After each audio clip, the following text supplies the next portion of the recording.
Hello YouTube, I'm back again with another rant video, and it's going to be why customers even invest in NBA 2K, especially in full price. Games like this do drop in value, but it's like, even though I don't play 2K like I used to, there's not that much like improvement to the 2K series of NBA, to the NBA 2K series, honestly. So I kind of get why people would be willing to spend $8. They probably already have the money.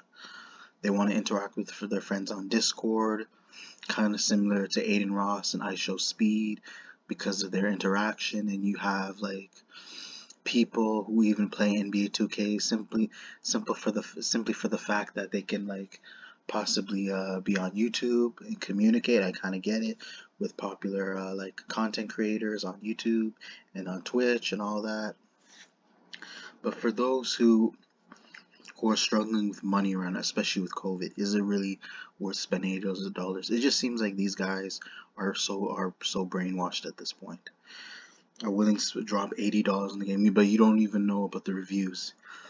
They haven't taken the time to check the reviews or if there's anything new. There's just no point, honestly. But I guess it's your money. Like, I personally shouldn't be telling you what to do. I'm not that kind of person to do that. So.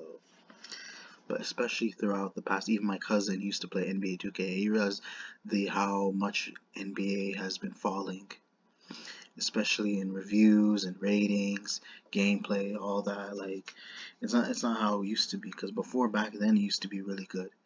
Because at the time, yes, it was new. The things that you could do, the game, the setup, the tutorials, the modes, and the 21s, like 21 when you're playing 21 in the NBA Street 2K, obviously, like Blacktop, obviously, we're talking about here.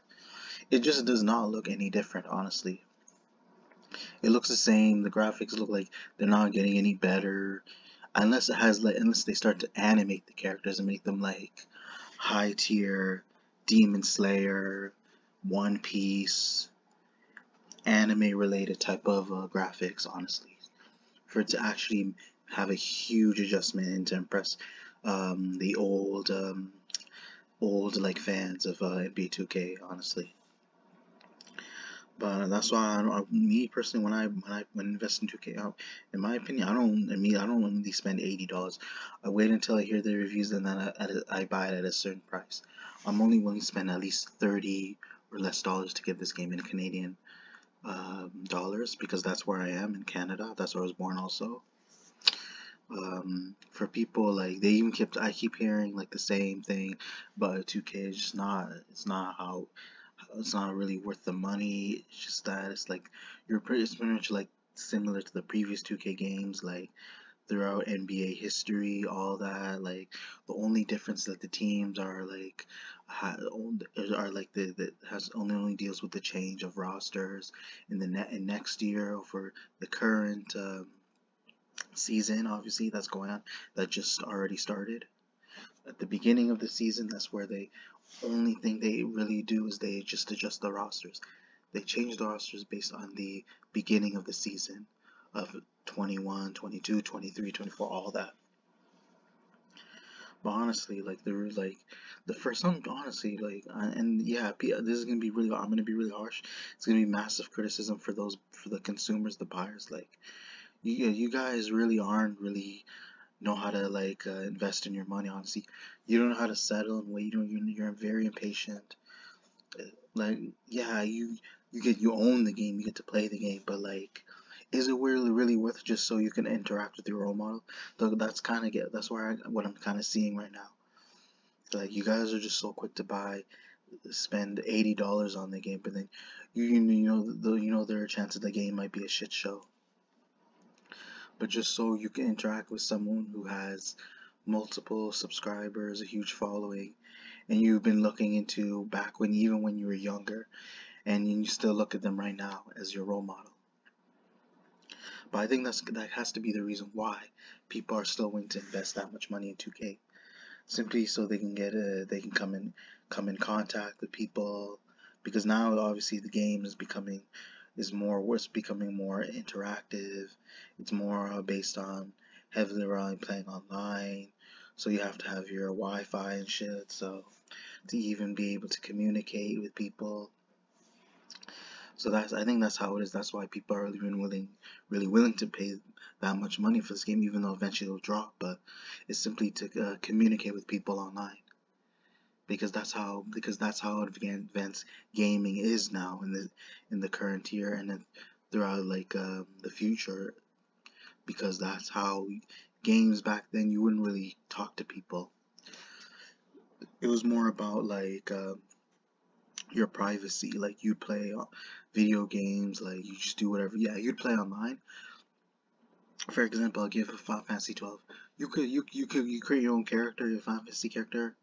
But the thing was, you wouldn't really have like a voice mod. You didn't really have a voice changer.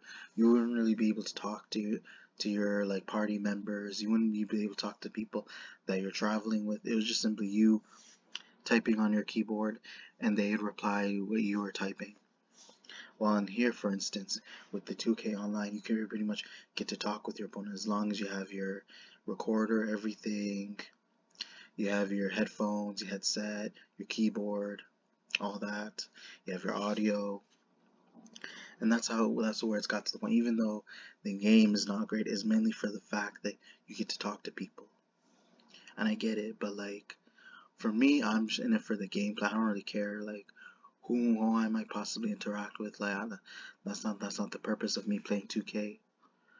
I just simply know that 2K is really happy that they feel like people are really, their customers are that quick enough and dumb enough to spend $8, even though they might see something that we don't see because we haven't taken the time to actually look at the simulation of the NBA 2K series with every new game.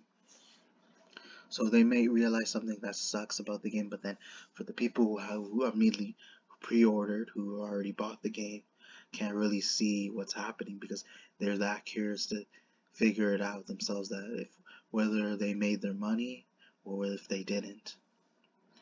Because at this point they pretty much got ripped off because they see something that we don't see because they're the ones that are testing the games before they sell them.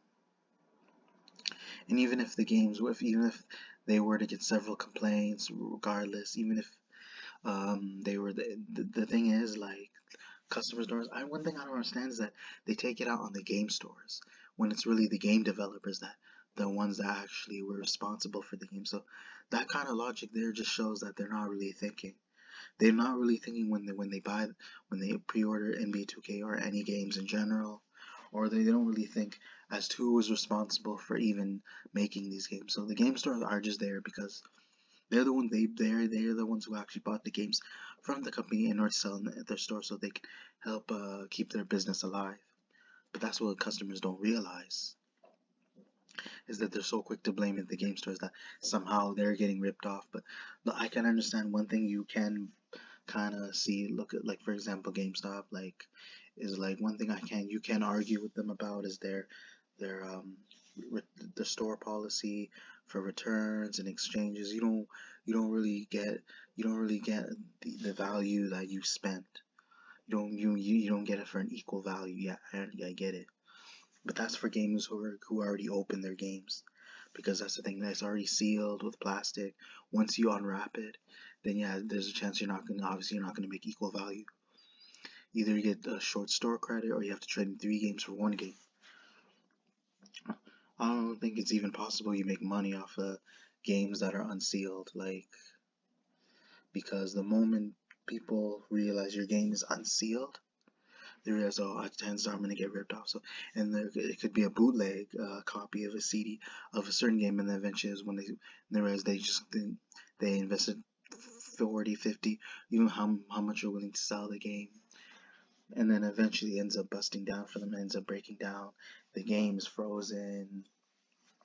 It starts to lag. Then yeah, then that's where it becomes an issue. Is that people are always it's only best to buy their games at a local game store, because those are the game stores that actually are professional in handling their material and handling the game developers material as well, on and keeping sure that they're organized so that people have to worry about having to buy something cheap and something that looks broken. And just so you know, Just so you know, honestly, think before you buy, and then do not blame it on others. Don't take it out on others. Like, for all the gamers who've made a mistake in the past investing video games, I would think before I buy a game, because like when you do that, you can kind of realize you can take a few steps at a time, like to see the game reviews, check for the people who've played, witness who played the games with experience, like for all the YouTubers who have gaming experience, who um, who are already currently playing the game, see how they're proceeding, how they're processing this whole game scenario, all that, like gameplay style, and see, and then eventually at the end, let them share their review and their opinion, so you can kind of figure out a solution for yourself in the future, so you can keep buy games safely, so you don't have to worry about yourself being in a negative situation where you end up investing something you realize it's not how it should be. And again, I hope you guys enjoy the video. Expect more content, some upcoming content later in the future. Be sure to check your notifications, comment, like, and subscribe. Thank you.